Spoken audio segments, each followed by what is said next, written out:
And we're live. Hello, everyone. Yeah, real life. Hi, Hello, everyone. everyone. Hello. Welcome to our weekly Meet the Artist live show. And today we have incredible pianist and entrepreneur and educator and many, many other things. Denis Zhdanov.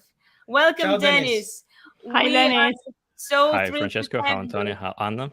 Thank you very Hello. much for this invitation. I'm really happy and honored to be here. For everyone who is here because of my posts on my social media, please don't forget to subscribe to Anna and Francesca and Antonia group, Le Salon de la Musique, because Oh, this is a thank you. great place for music lovers. Yes. Thank you very much, Denis. And so while we are waiting for our audience to gather, let me introduce you properly. So Denis Zhdanov is a piano performer, teacher, and entrepreneur. Apart from his performing activities, he actively promotes the art of playing piano online and specializes in piano technique efficiency and optimization. Denis teaches online to dozens of students from all over the world. And additionally, hundreds of students have enrolled into his video courses. In addition to his traditional piano performances, he has also created a multidisciplinary film, Musica Ricercata Reimagined, which combines piano performance, videography, and animation in collaboration with a Ukrainian visual artist, Anna Pridatko. The film was premiered in the Gaidorf Kunstkino Cinema of Graz, Austria, and it is available on his YouTube channel. So, so many things, so many projects, and so many facets of our guest. Antonia, let's jump in and ask Denis our first question. Okay, let's start then. I was during this day I was checking our social media pages. I was checking all the questions from our community, and we are very curious about how did you first get involved in social media for sharing knowledge of piano technique, performances, optimizations. How was your first experience with social media? Well, that's a complex question. I guess there were a few major reasons why I started to establish my online presence more actively. First of all, was of course lockdowns. During the COVID era, of course, that was the only option since all the possible That's true. other opportunities were kind of like canceled. And secondly, I just got a certain experience with piano technique, and during my personal story, I had to restructure, rebuild my own technique, which led me into that field, and I had to study that more or less deeply. And of course, I had some teaching activities. I had some teaching positions at a couple of universities in Europe. So I had a chance to test them out on different students. So then I have understood that I really have something to share with people, and maybe somebody would find it helpful. And I'm glad to say that, yeah, there are actually a lot of people who find this content helpful. Really, these specific questions, I'm really very curious about it personally, because I'm always struggling with my students about optimization in piano technique. I think this is a very important term. What do you Yes. think about optimization in techniques, piano technique, considering that, very old schools in piano techniques using maybe too much movement and maybe don't consider optimization as their core value, Yeah, sure. Yeah, this is of course a huge subject for a few Yeah. dissertations. Of course, I will just try to be laconic. The problem of piano pedagogy, in my opinion, is that people are taught piano in a very early age, so they don't remember how they were taught. So many things we do just intuitively. And sometimes we do them really well. Sometimes we think we do them well, but in a longer term, it might be actually quite unhealthy way of playing. That's why so many pianists, including world-leading artists, run into some health issues because Injuries. we just don't know stuff. And most of teachers would teach you how to interpret works, how it should sound, but they would not be able to help you like how to get there. And this is something I have observed a lot. I was lucky to have like a good dexterity, good stamina and stuff when I was a kid, so I was considered to be like a talented student. But there were a lot of students who were not less talented as myself, but just they had some limitations which they could overcome probably if somebody would explain them just how to coordinate the motions, get rid of tension. But they never did, and they were left behind basically. Exactly. Yeah, that's why. That's why it's just. We all are professional pianists here in this room, and we all were studying with the best teachers in this world, probably. And just reflecting how much of that time were actually dedicated to technique optimization and efficiency, like maybe 1%. Yeah, so basically, yeah, everything we know, we know from different sources, not from our major teachers, usually, unfortunately. You know, Dennis, I'm thinking about one. You just said that we studied with all best teachers in the world, but you know what I realized in time? We know each other, I think, almost 10 years. If you think Dennis is crazy, almost 10 years, and I realized that we actually didn't learn the best skill of all, unlearning. So when you said I had to rebuild my technique, I started the project in social media because there was a black swan, so something that happened that is impossible, that has a huge impact on the society. I had to find the strength into myself and unlearn and learn again new skills. Where did you find the strength in your spirit? That's my question. Exactly. I don't know. I think I just have won a cortisol lottery. Because I see a lot of people who got stuck during that time very much, and really had difficulties with motivation and thing. And I really understand them, because I also could end up there, but just I always had something in me what would push me through difficulties and nevertheless keep me moving. And I don't think it's my quality. I think it's just something genetic. I think we all have a different amount of optimism, of inner strength, which comes with the genes, probably from our parents, and of course a little bit of behavior. My parents were always trying to imply me an idea that you have to fight, you have to go on and stuff. So probably the combination of, so I have to thank my parents probably about that. But Dennis, I think that mental hardwiring is very important, and it's something that you achieved from your early childhood. Exactly. I think. Yeah. But talking about early childhood and skills, parents, did you notice that, for example, I talk with musicians every day. They call me and we talk about their thoughts, their problems. They don't know what to do in their career, and I noticed that they have so many rooted thoughts that prevent them from achieving their goals. They don't want to. They say it's too difficult. I don't understand anything about this, but how can I do that if I have to practice every day? What do you think? Is it so difficult to unlearn and learn again? Do you think it's actually genuine? Or is it's creating, mental cages, like limiting beliefs. Yeah, mental cage. That's a very good term.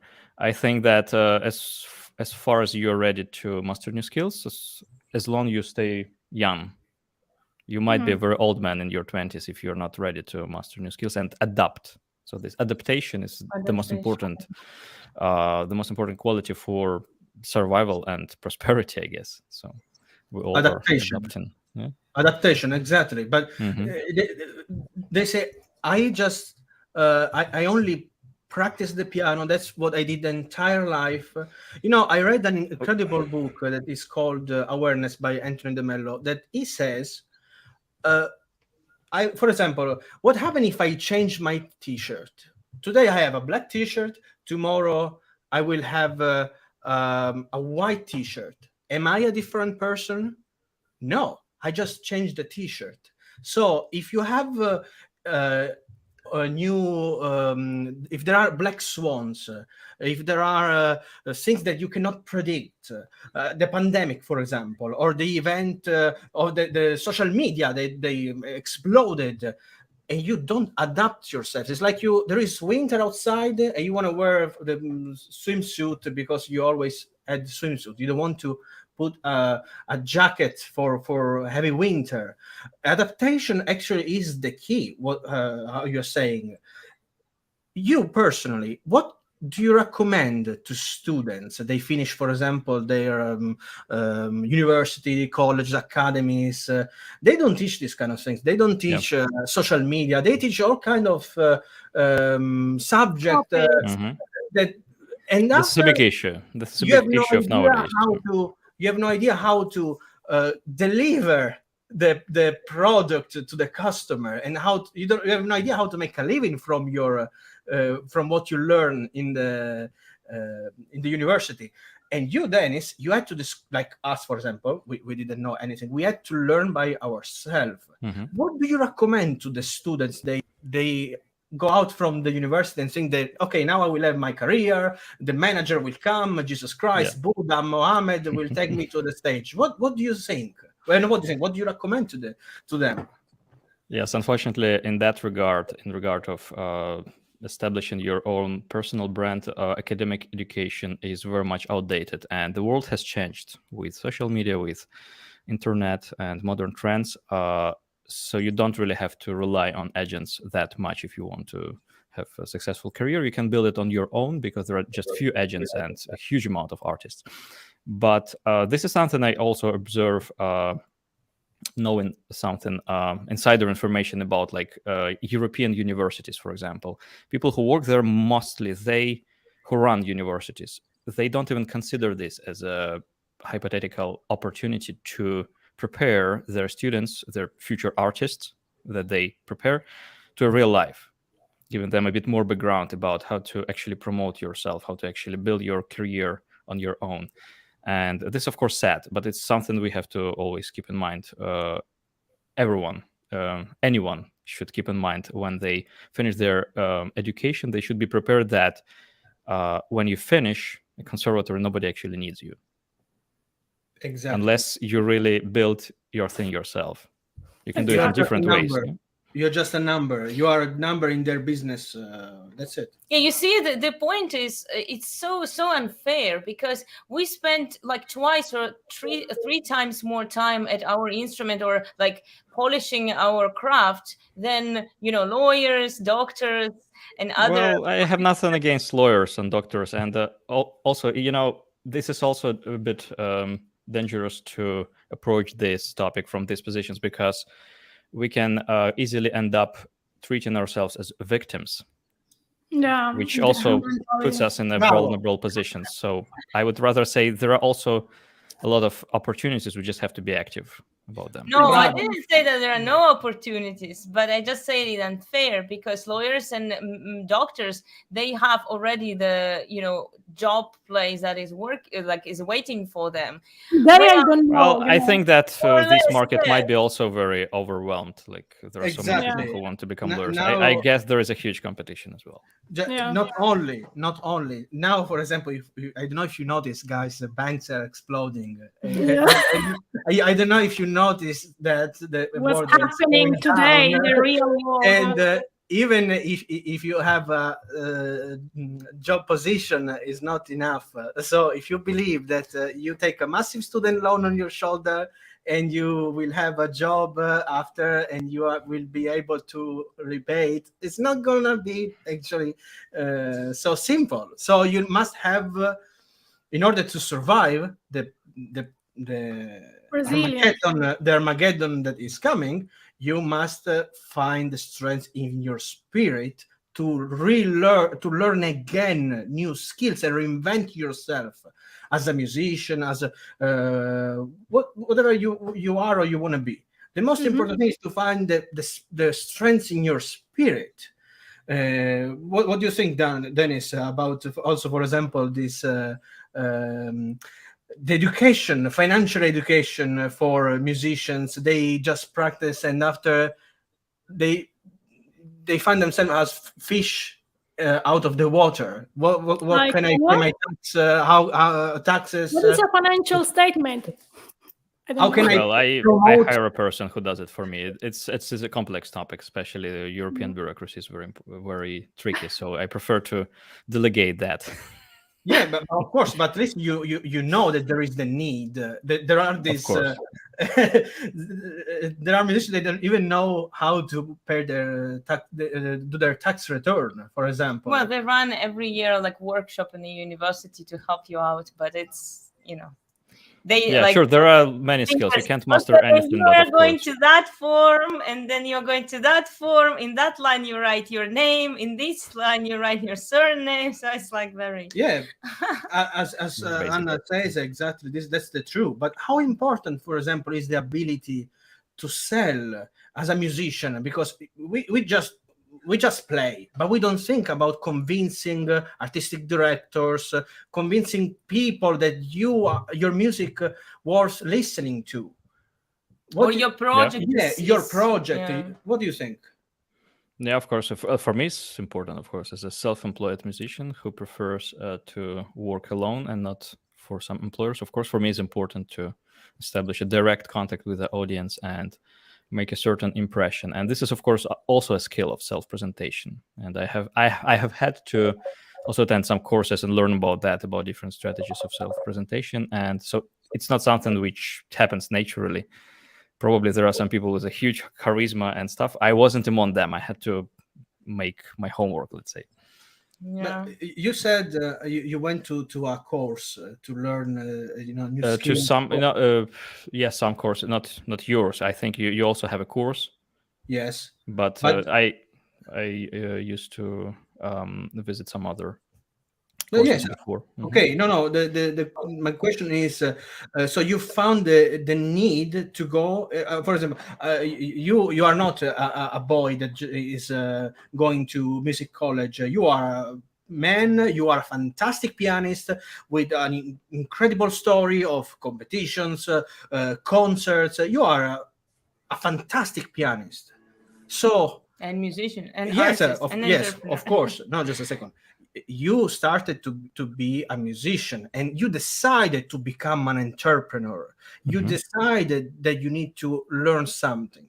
But there are some, I noticed some I'd say mental cages. It's too expensive. I don't want to spend some money to go and participate in this course. Why do I need to do it? If I practice, something will come.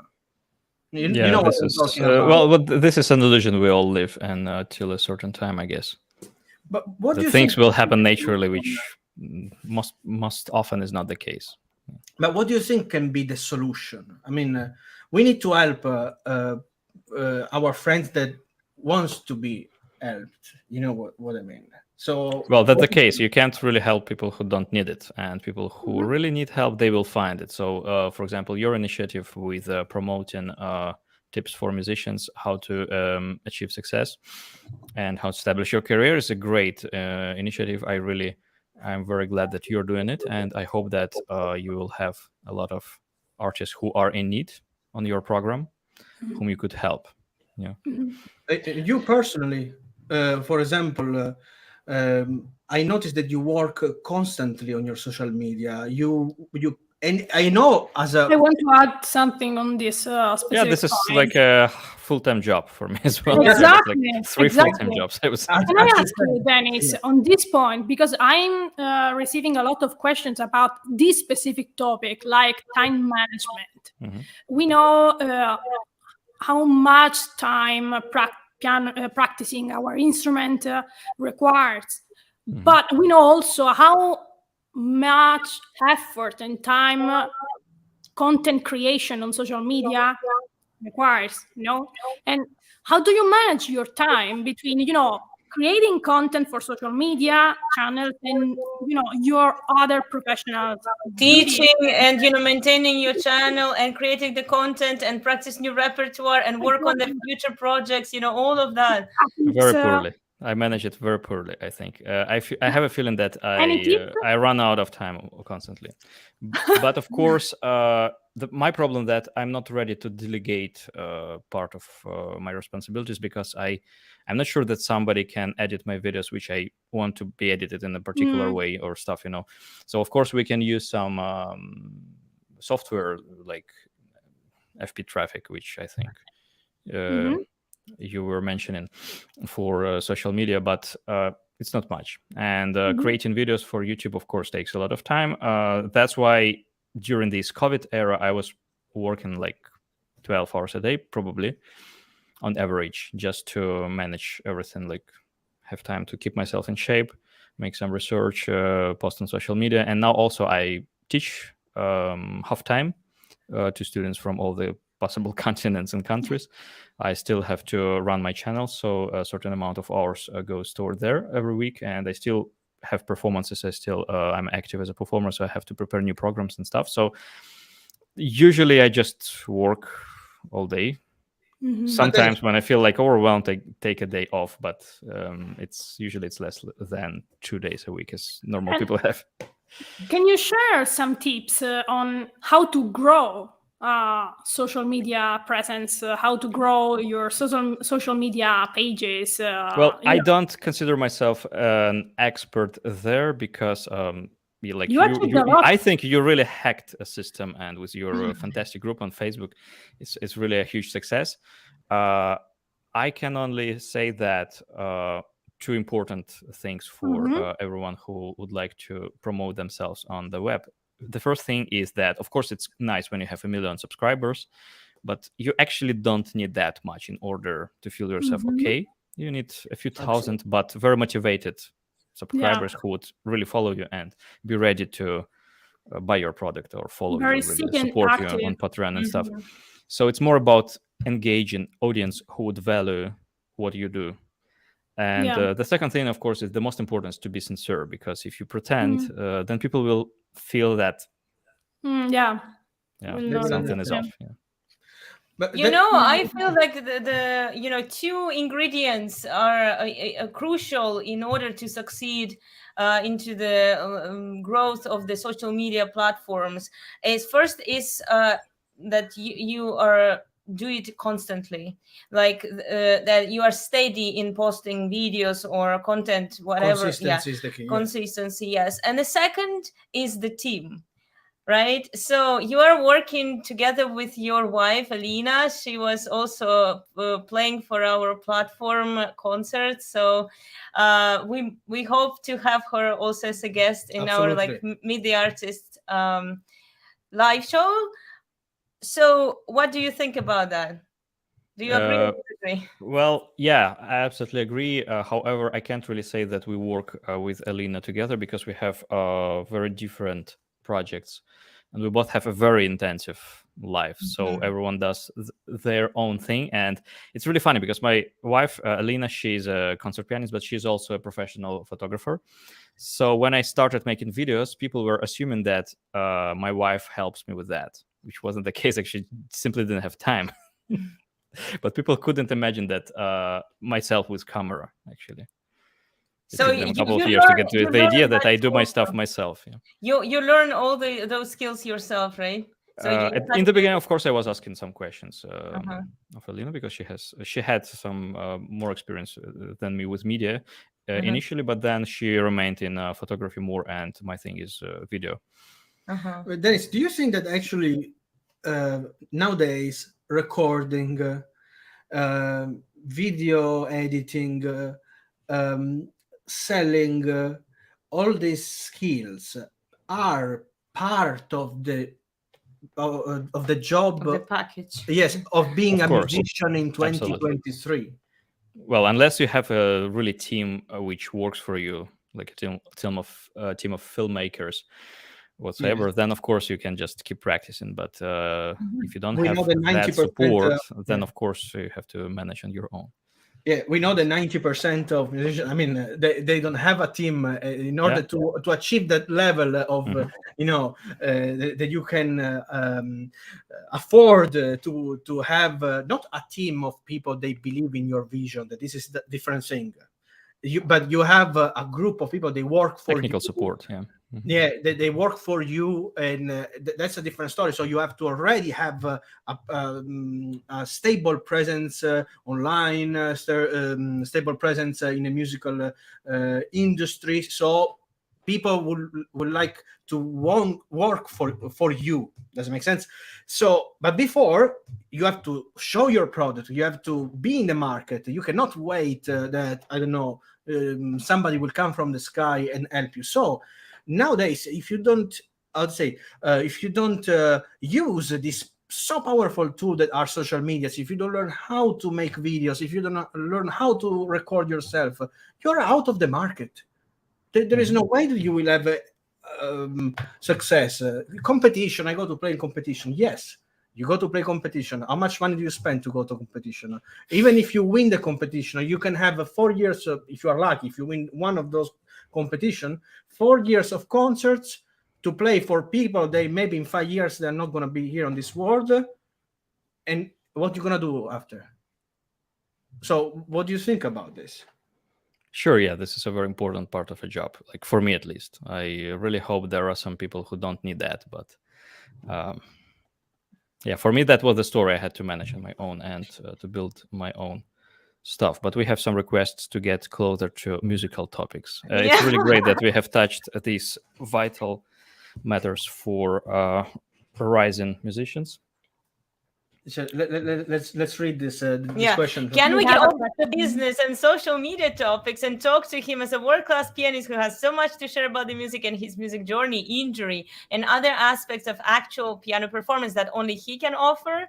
Thank you, Chris, for your question. So, thank you, Chris, for your question. Yeah, we are going to do exactly that. Actually, regarding musical topics and my experiences, yesterday I have posted on YouTube that I'm going to have this interview, and my subscribers have written me already a few topics, a few questions, which they wanted me to discuss. So if you don't mind, maybe we can start with these.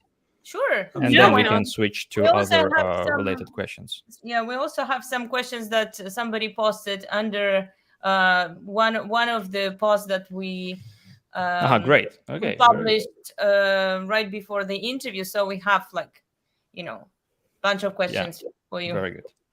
So I'm starting with the first question from SNB. I don't know the name. This is just a nick for person. So the question is, it's a personal question, actually. I wonder if you're from musical family. No, my parents are not musicians, unfortunately. I have started playing piano by accident, just because we got a piano at home. Our friends just left it to us when they were moving to another city. So this is how I started, just casually. And a little bit later than usual, I have started playing piano, almost at 9 years old, which considered to be quite late. But somehow I was able to catch up quickly. Another question is, do you do physical workout in order to keep yourself fit and avoid pain in the back, shoulders, and so on? That's a very good question. Very dangerous topic for musicians, having problems in the back. And I actually do a certain morning routine, something between gymnastics and yoga, in order to relax my back. That's an obvious thing. And of course, I go for a run a couple of times a week and some casual strength exercises. But I'm not overdoing it. So I just do physical activity as much as necessary in order to feel myself in shape. Actually, nothing it's a fanatical. good routine, no? Isn't it? Yeah, it's a great routine. You know, you are running a couple of times a week, and you are having your warming up or your yoga session in the morning. This is fantastic, no? Yeah, absolutely. I find it very important part of my life. You find it very important, Dennis. It means that you make time for what you believe is important. Oh yeah, absolutely. I can skip a breakfast, but I won't skip my morning exercise. Wow, great, impressive. When there are some friend of mine, they tell me I'm the opposite. I don't never have skip a breakfast.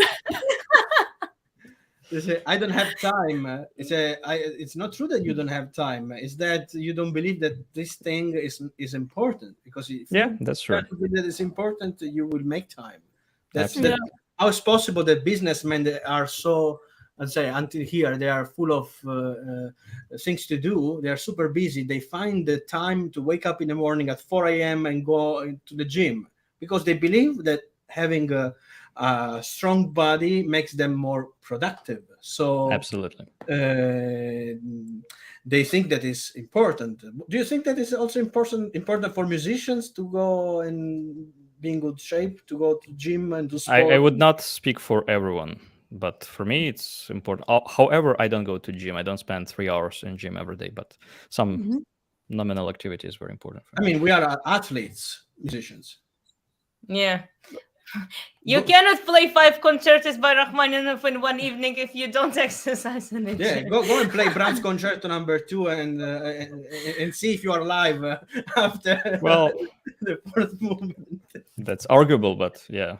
Hey, what do you say? Why it's really, arguable? because if you play piano efficiently, you don't really need that huge amount of strength. I also know musicians who are incredibly unfit. But what about resistance? I won't say any names to not to offend anyone, but I know that like a man can't really like even jump on the same spot, and they are fantastic pianists. So how does it work? Go figure. Yeah, but maybe let's move on to the next question. That's a great question. What sort of piano student's behavior do you appreciate most, and what kind of student gives you headaches? Wow, Love that. Okay, now all my students have to get tense, have to stay in suspense. Yeah, exactly. No, actually, I think that I'm quite a patient person, and I try to do my best in order to perceive people as they are, not really expecting much of them. So I don't really get irritated or angry with someone normally. That's why I think that this is one of the most important qualities of a piano teacher, to be able to adapt to a student and to change the way of their presentation of their teaching strategy depending on students' capacities, because I've seen a lot of great musicians who are great teachers only to great piano students. Like give them a talented person, they will we know raise somebody, Dennis. We know somebody, Dennis. But anyway. Yeah, but if a person has some difficulties, they can't really help them. So it's very important for me to adjust. If I see that the person is mirroring moving slower students. than I would want to, I just relax, take their tempo and explain things as many times and from as many perspectives as necessary. That's why I don't have any problems with my teachers. Also, usually I have fantastic experiences. I'm really grateful to all my students who come to me from all the possible countries. Those are amazing people. But even in those extremely rare cases when I don't have a contact with a person, when I feel that something is off, I understand that this is not about me, basically. Because I do my best in order to be open, in order to provide the best possible service. But if a person is not ready to hear me, or if something is off between us, then like, okay, what can I do? Why should I be angry? Why should I try to change this person? Yeah. But Dennis, you were talking about tension in the hand, in the body. Do you think that also a teacher has to be a psychologist? Absolutely. Somehow, because many tensions, physical tension, they come mental from nature. mental. Right. How do you? What is your strategy? Because every student is different. So how do you understand? Approach this kind of. I would, for example, never compare my students with each other. Because this raises competition and sorry, just some thoughts they come from my mind. Some memories. Yeah, everyone, like every professional pianist can relate to that. Yeah. Or for example, of course, I try to not to be judgmental, not to really evaluate, because it doesn't really matter where you are now. It's most important where you're heading. and how motivated you are to grow. So for me, that's important. And speaking about students, I love students who have a curious mind, who pose interesting questions, and I don't really care whether they are like former winners of major piano competitions or just casual amateurs. For me, it's more important how person reacts and how vivid and sharp their mind is. So then I feel really excited working with people who seek. This is very, very important. It's like I say to my students that if you want that the horse drinks, you don't have to give him a bucket of water. You have to make him thirsty. If the horse is thirsty, will find the water by himself. So as you said, it's important that there is the natural motivation. That you have to want to know more. You have to become a problem solver. For example, what do you think about I see personally here, especially in the United States, this thing that students are afraid of making mistakes. So, for example, my student asked me, "Is it correct? Is it right if I do this thing?" Or we say, "I don't know. Find it out by yourself. Let's make mistakes together." Absolutely. So that's a very good question, actually. A very good point. In our culture of classical music, of course, we deal with written compositions, which we tend to convey in the most accurate way. And this, of course, creates a lot of tension. And there are a lot of pressure on performers, like, how dare you to play a cross note on the beat and not before the beat and stuff like that. So. But as we know, the most brilliant artists are those who break the rules. At first, you learn them, but then you just experiment with what you can deliver, something new and something fresh. Even if you are wrong, whatever. But what does it mean? Just an experiment. But just a second. What does it mean? I mean, a judgmental attitude from your peers, for example. That's why I try not to judge other artists, even if I'm not agree with their artistic position or their aesthetics choose of self-presentation or strategy and stuff. But if it works for them, and if they're happy, and if their public is happy, like, who I am to judge? For example, as you said, now I'm thinking about some of my students. Sometimes they come playing like this, like I say, just a second. They say, but this is correct or not correct? I said, just a second. You can even play with your nose. If it sounds okay, if it sounds well, I don't care. You can play with your nose, with your feet. The most important thing is the result. If you discover a way that it works, I will tell you, teach me how to do it. So what do you think about this attitude of teachers that say, no, there is only a way to do things? I try to avoid it. I try to be aware of a spectrum of possibilities. That's why I don't follow some particular piano playing way. I try to compare and just end up with my own ideas. And I always try to show a spectrum whenever possible. Even in my videos, I would mention a few different approaches, different strategies, how to deal with stuff. Also, because dealing with many different students, I noticed that something which works for the majority of students might not work for some particular case. And with some students, we have to find a very particular way to raise their limitations, for example. Yeah, exactly. But Dennis, I noticed one thing also in my experience, going through academies, conservatories, etc., knowing many musicians, can happen that a musician, a student, makes the mistake of believing that there is only one truth. What do I mean by that? There is a teacher that has a very, very incredible position and name in the music industry.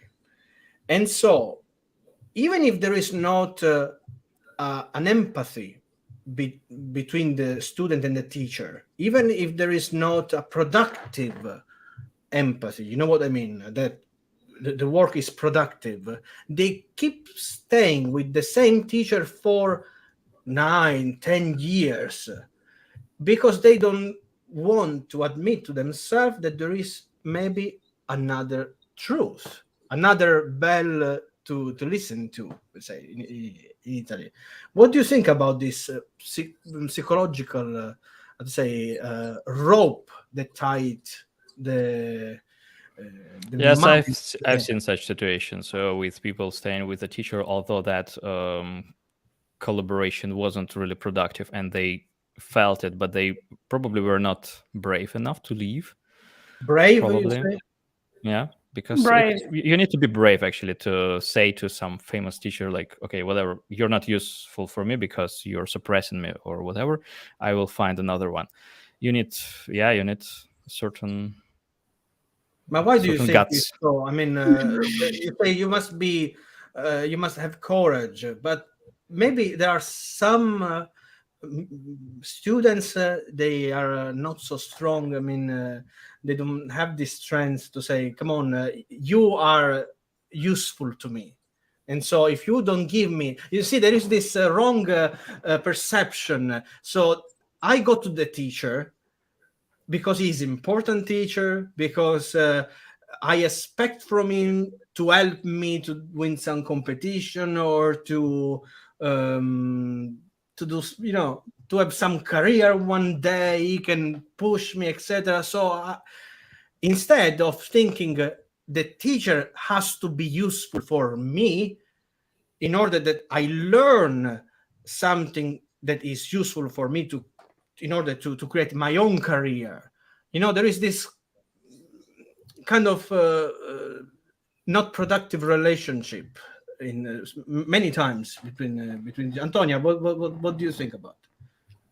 I think that this kind of scenario is very common, and most of the time, I think having that specific teacher become an habit.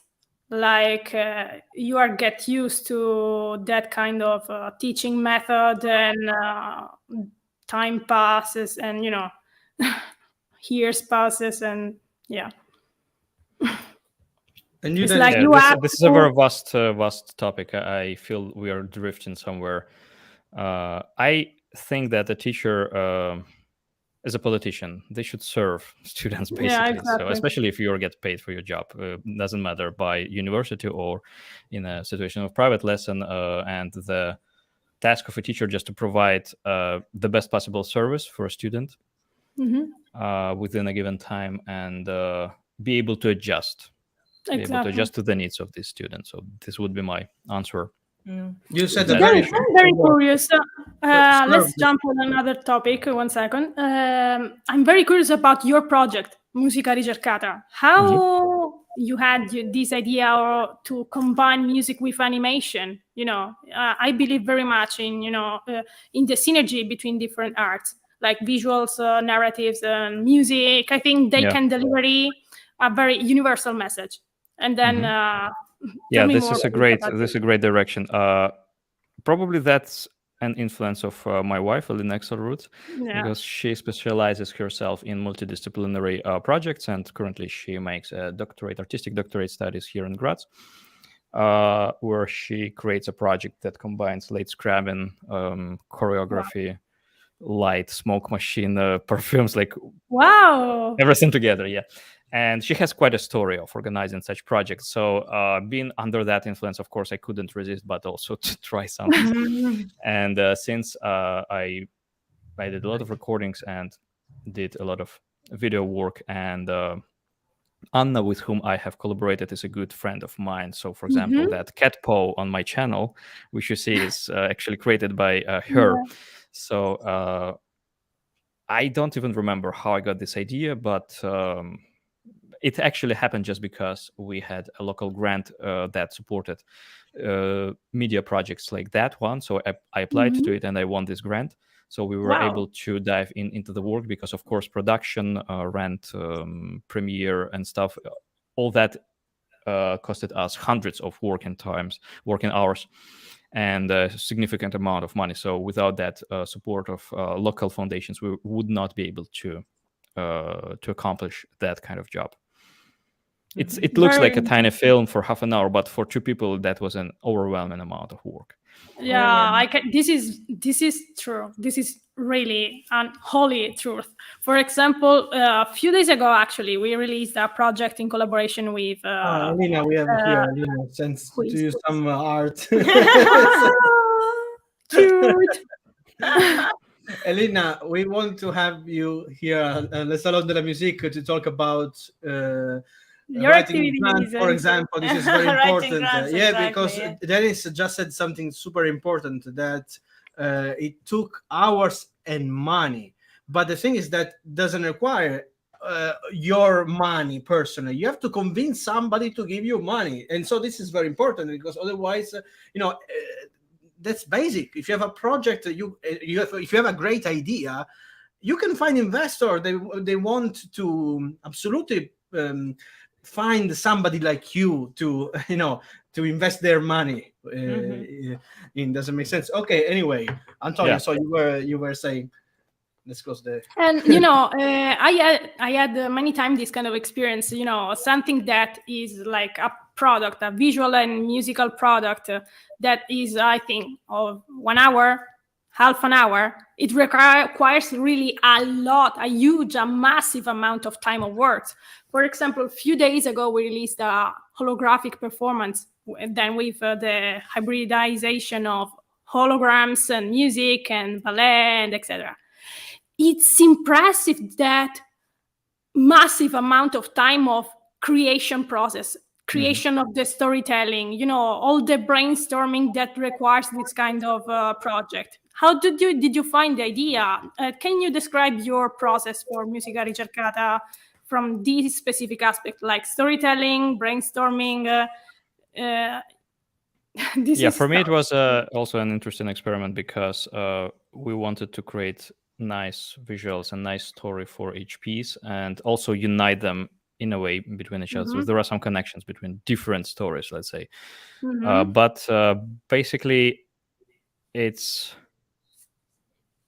was quite simple. I was just practicing and just reflecting on the music and providing Anna with my ideas, and she were digesting them and sometimes changing them completely, sometimes considering them and visualizing my stories, which I have shared with her. So we ended up with a certain concept of a creator who would create a universe on its own and stuff, trying to be in line with the philosophy which Ligeti has put in the work, in the cycle, but using it solely as a push off for our fantasy. Because for me, of course, as a performer, most important aspect of music making is communication, that we can tell a story, that we can transmit something, convey a meaning. And of course, our audiences, they can't really guess what exactly we are thinking of when we play that or this particular spot. But nevertheless, when you have a clear idea and a clear means how to convey it, you immediately feel it. Audience immediately feels it, and you can immediately feel whether a performer plays consciously transmitting a certain information, that there is encoded some particular meaning, some particular emotion, even if you just have just one emotion which you would verbalize, like not just sadness, but sadness when you are alone in a dark room, in a cold room, and your girlfriend just left you or something like that. When you specify like what kind of sadness you have, and you transmit that particular emotion, then your performance already becomes more vibrant and more conscient. And this is something what I also try to bring up on my lessons. So we learn to transmit a specific emotion, not just generalized, I play musically. Like I don't like that kind of approach. I really loved what you said, and it resonates with me really a lot. For this reason, I adore the combination of visuals and music, this kind of synesthesia. For this reason, I got the master in VR design, virtual reality, trying to take my ideas while I was performing and give them shape. That's a great project. I'm really Yeah. happy you went into that direction. I think there is a lot of potential in this, no? Absolutely. Yeah. So And No. So I was trying to connect this project with the question that we had from Chris Day, the guy who asked the previous question. So he left that question under the post, and it's about the sight reading the difficult repertoire. And I remember we had that conversation with you in Harbin, that you were saying that at that period of your life you started to approach difficult music writing, like Ligeti, for example, from different perspectives. So you started to memorize things away from the instrument, remember? Yeah. So you had that technique. So he actually asking, you and your very talented wife began your studies at a very young age. At what point is your reading of the music on the same level as what you are playing? Chopin etudes at age 8 or 10, for example. Could you describe this process of learning to sight read such difficult repertoire so quickly? Yeah, I would say that I still feel a difference between what I sight read and what I can play if I'm given enough time to prepare. Of course, I can't just take Rachmaninoff third concerto, I sight read it perfectly, and I doubt anyone can. Of course, if you play some extra complicated repertoire, you should prepare it. You should look into music and figure out some difficult spots, and most importantly, reflect on the music, so you would have a very clear idea how you want to interpret it. But of course, sight reading is a topic. And another very important thing I wanted probably to mention today is that I had a question yesterday from one of my subscribers also, what I would change in my education if I had such option. So if I would teach myself, for example, as a kid, I would build my education in a little bit different way, because I had a fantastic first teacher. I love her and she's amazing, and I'm really grateful to her. But at that time, we didn't have that much information as we have now, of course. And many aspects of her approach were intuitive, but I would really specify really change some aspects. Especially, I don't like that modern music education very often is over-concentrated on delivering product for performances. So basically what we do most of the time, we just get a set of pieces which we have to prepare to a deadline. So we concentrate on them and we work on these pieces until we can play them. We play them, we forget them, we take another set of pieces. So we move like in chunks of like, I play 3 pieces, and then I play 5 pieces, then I play a program, then I prepare competitions for 3 hours, but you always like dealing with a limited repertoire over a limited period of time. In my opinion, piano playing, in order to feel yourself at home in music, requires a simultaneous development of different skills, and sight reading is one of them. And my sight reading was always bad, like during my many first years of my education, because I was a quick learner and I was always lazy to read. It was easier for me that just to memorize right away. So I was playing a few bars, memorizing them, playing next few bars, memorizing them. So I was always skipping that sight reading part, although it's a very important skill, and I wish I would dedicate more time to that in my early years. And only later, when I have already been close to like graduating actually, and already starting a concert activity and stuff, I realized that, okay, maybe I can really improve that. So I started to sight read more often.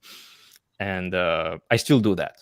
I still sight read a lot. And I just open anything before I start practicing my program. I just open any literature, like anything I have on hand, and just read. Because I feel that's an important skill as well. And I don't want to lose what I have already achieved there. However, of course, there are people who are professionally trained to do that, like, for example, collaborative pianists.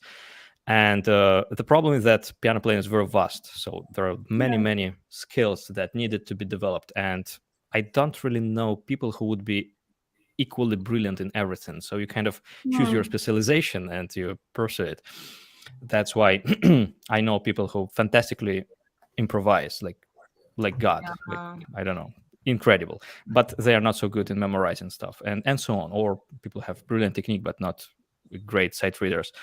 But we have to reform, in my opinion, music education in such a way that we would teach more skills and less specific pieces.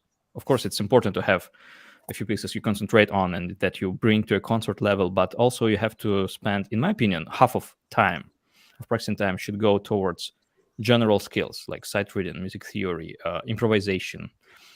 What else? Maybe composition.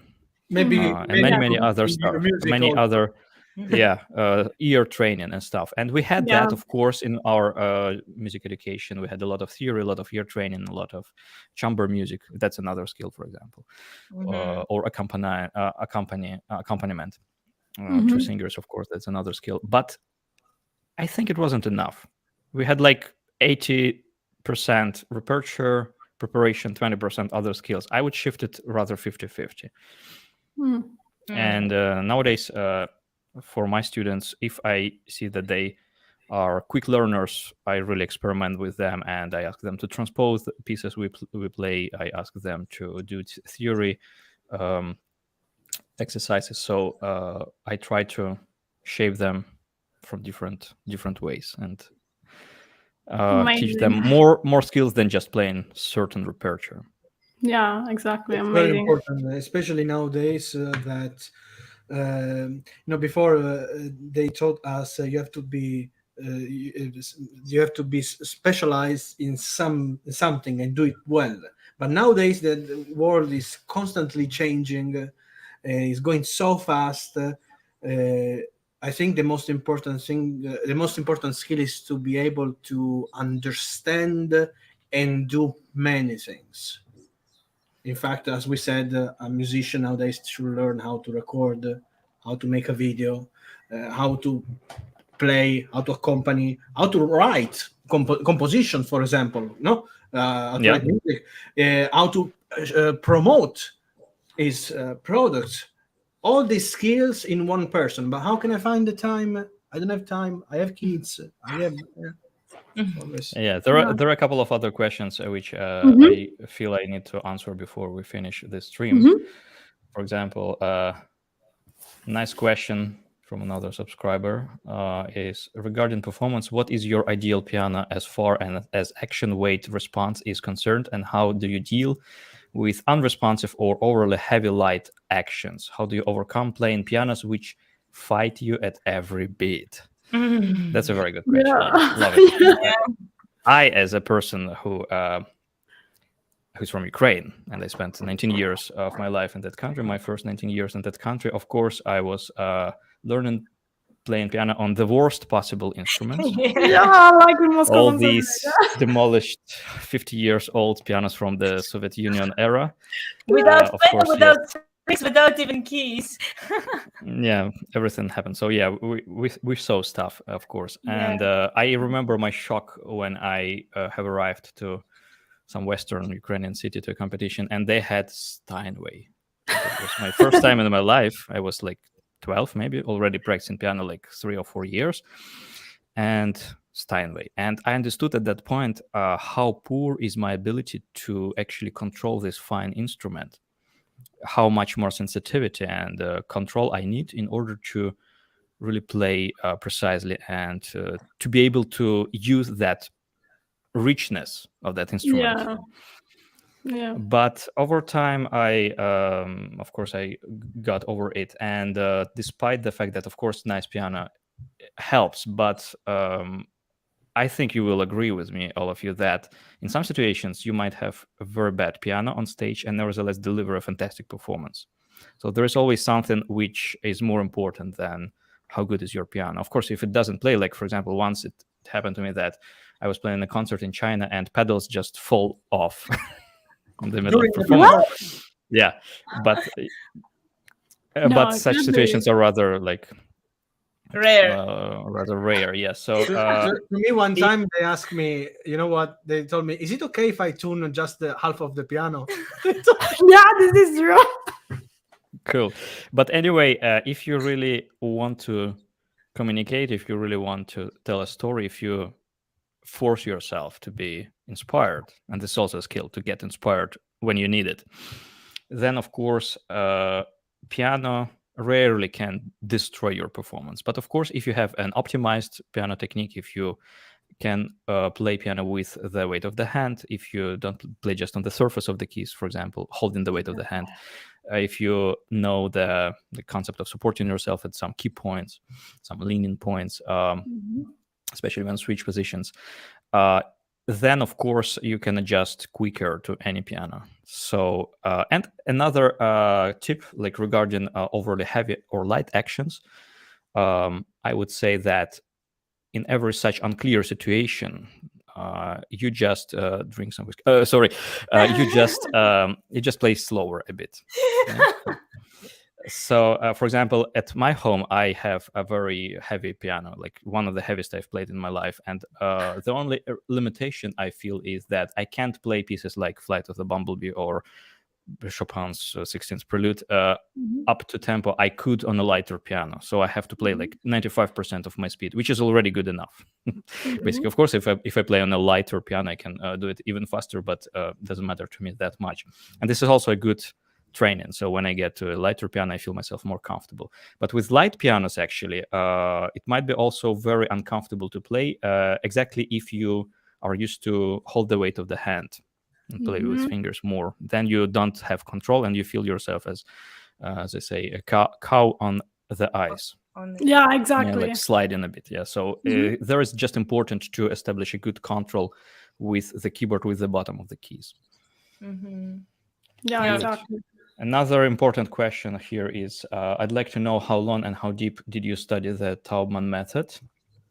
Because we also have a question from our I am recommending it on my channel as well. And this person continues that I have been studying closely the videos on Robert Dur's channel. He's a certified Taubman teacher. The more I study the particulars of Taubman, more complicated it becomes.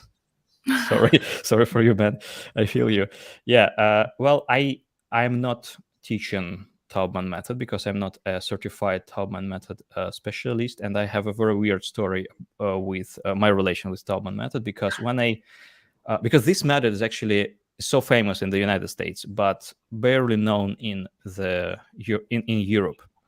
So when I had my problems with hands and when I had to make my own research on efficiency in order to get back to profession, nobody actually mentioned to me this method. I was working with some specialists about physiology, with some physiotherapists, focusing on musicians, with some pianists who have developed their own techniques how to heal themselves from, let's say, focal dystonia and stuff like that, dreadful stuff like that. But nobody was mentioning to me this method. So I got some impulses from these people, but mostly I did my own research by just experimenting with my pain, because my hands at that time would react immediately.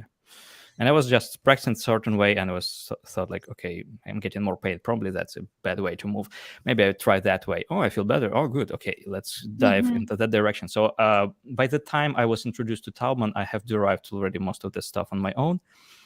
And then I got, somebody mentioned to me that this method. So I started to dig in. I got these famous 10 DVDs, which are recording of Golansky/Taubman lessons. And this is basically the Taubman method in a nutshell, these DVDs. And I was watching them and I was like, God, why did I know that like 1 year ago? And I understood that I basically have reinvented the bicycle. And of course, it would save me a lot of time if I would just watch that instead of like experimenting with my poor condition at that point. So, but anyway, I understood that it would be probably more reasonable to switch to their terminology, because many things I have understood on my own, but I was naming them differently. Yeah. So just not in order not to confuse people, I switched to the official terminology, just thinking that it might be more clear. But nevertheless, some aspects I prefer to explain in my own way.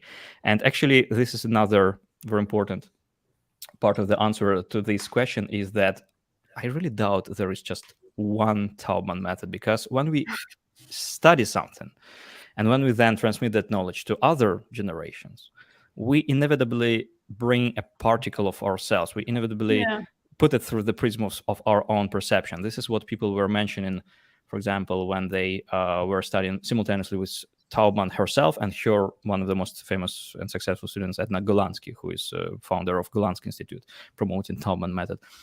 That they were already, like the first generation after Taubman was already explaining things a little bit differently. That's why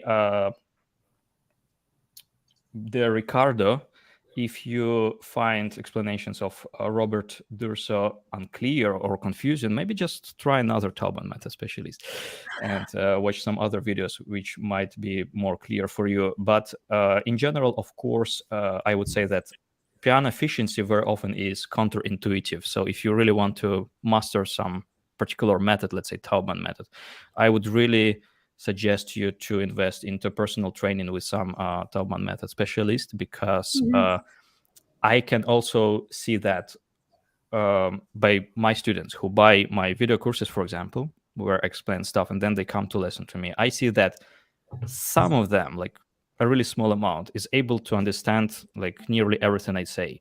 Most of students are able to take out maybe like 50% of what I say, and another 50% they either overlook or understand not exactly what I mean. So we have to. So when they come to a lesson, we have to readjust, and I have to reshape their understanding of the things. And very often I have to explain things differently. We have to try different method, different approach. So shaping them a bit, because there are a lot of counterintuitive things about piano efficiency, about piano physiology, and very often it's not only about what you do, but how much you do.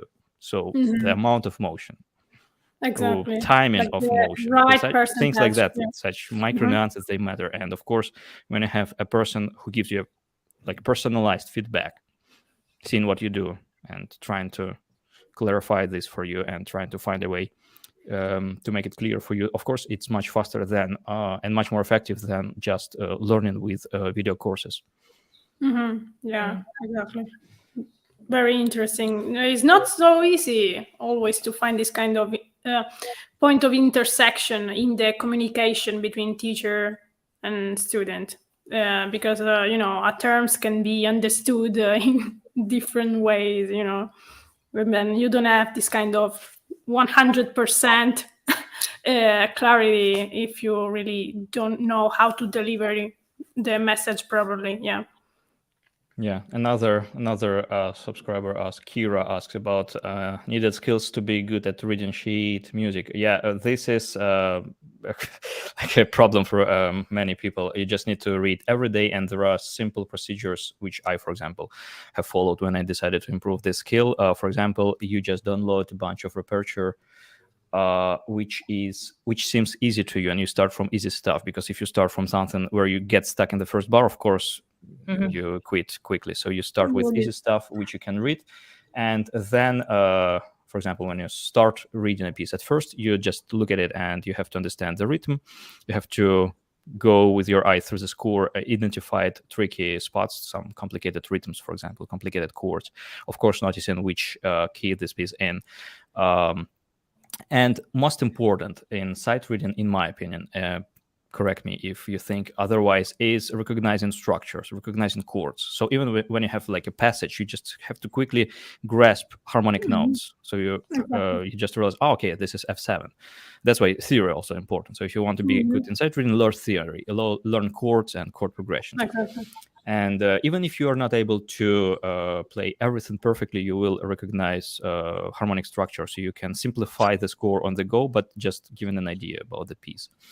And of course, you don't stop. So the golden rule of sight reading: if you train sight reading, just don't stop. You go through, and you learn a skill of like jumping over. If you can't read the second beat, you just jump on time on the third beat and continue. So those are most important things for sight reading. That's why, for example, for beginners, for intermediate pianists, probably the greatest way to start sight reading training would be to learn, these organist books for a church, Catholic and Protestant church services, like those thick books with hundreds of chorals. which are always like in chords, very basic chord progressions, very traditional chord progressions. So if you read that kind of music first, like which has a lot of chord progressions, but traditional chords, traditional chord progression, you are getting really good in recognizing those structure, those typical progressions. So from that point, you might move towards more complicated, more elaborated pieces. Mm-hmm. Yeah. So Denis, before we close our session, you were mentioning the course that you created, right? So could you talk a little bit about this course so our audience get to know it, and maybe we'll go and search for it? Do you mean piano playing courses? Yeah. Yes. Basically, I have a collection of courses which I make wider always, and create new courses dedicated to different topics and to different pieces. So two my bestseller courses are dedicated to piano technique efficiency. So basically I have two courses, one on Hanon exercises and another one on 51 exercises by Johannes Brahms, which use these exercises as the material to just simply explain a bunch of useful technique efficiency tips, and they are a little bit different. They have a lot of common points, but they are a little bit different because, of course, a technique of Brahms is more suitable for romantic repertoire, like specifically romantic repertoire. Hanon course, of course, features more common technique types, like which are applicable everywhere, especially in classics, in classical music, in classical period. But apart of that, I create courses like intensive master courses, video master course on vast repertoire, starting from Bach to some contemporary pieces. So you can find these courses just visiting my website or on my YouTube channel. And if you are interested in playing any piece from that list or improving your general technique skills, of course, you can choose some course and enroll into it. Great. Yeah, great. Wonderful. So another thing, under one of the posts here, I think the particular post with your photo, there are some questions left by I guess your subscribers or our followers.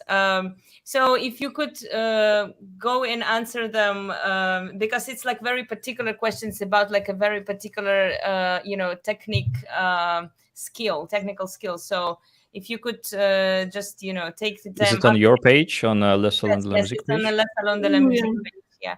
So if you could just after the intro or when you have time, go and answer them, that would be wonderful. So it was like so great to catch up with you and to hear about all your projects and all your activities. Thank you so much for inviting.